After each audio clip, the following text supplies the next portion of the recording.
Hello, what's up, what's up? Gagawa po tayo ngayon ng ensilada o burong mustasa. Siyempre ang bida, ang ating mustasa, kailangan linisin mabuti. Baka may joyod, baka may mga uhod. Ang asin at ang suka. Ganito lang po. Lagyan ng konting mustasa, lagyan ng konting asin, i-press na ng konti para medyo madurog.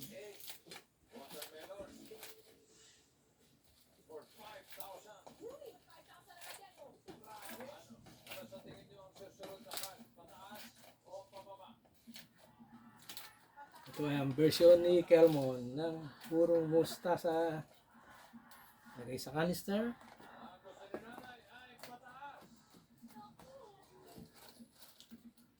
Another batch.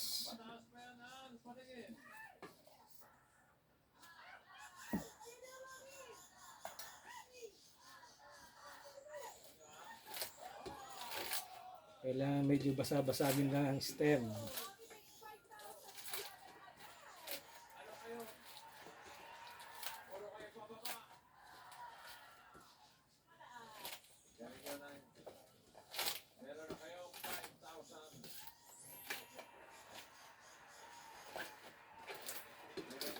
Simple lang ang paggawa ng burong mustasa.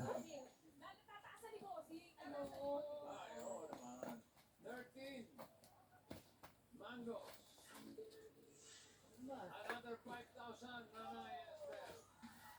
Ano sa tingin nyo ang susunod? Pataas o pababa?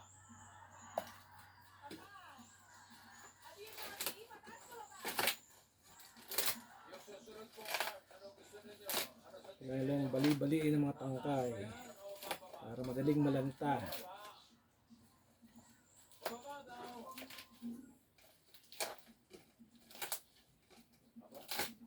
Pumorma kayo para pataasan yung... Pababa mo yan ang patingin.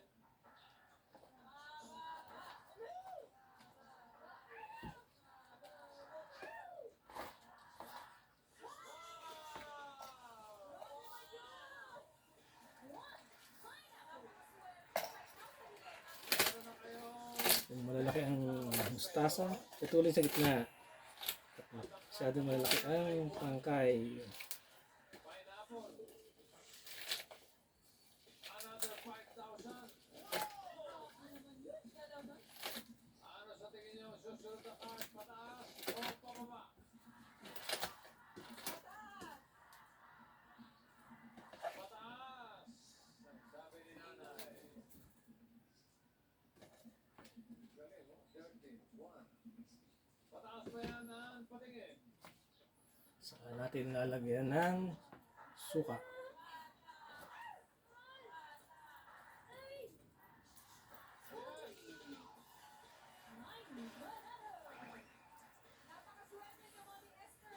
Meron na kayo 15,000 pesos.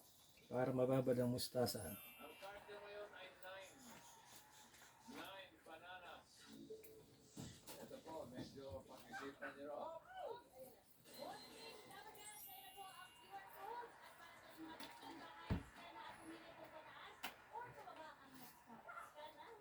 Okay. Konting asin pa. Another 5,000, nanay. Meron na Ito na po ang mustasa, ang buro. After ilang oras, pwede na. ay. Masarap sa mga prito, Ano sa tingin nyo ang susunod na card? Pataas. inihaw na pork chop, Pag-isipan niyo po muna, mga Esther. burong mustasa. Thank you for watching.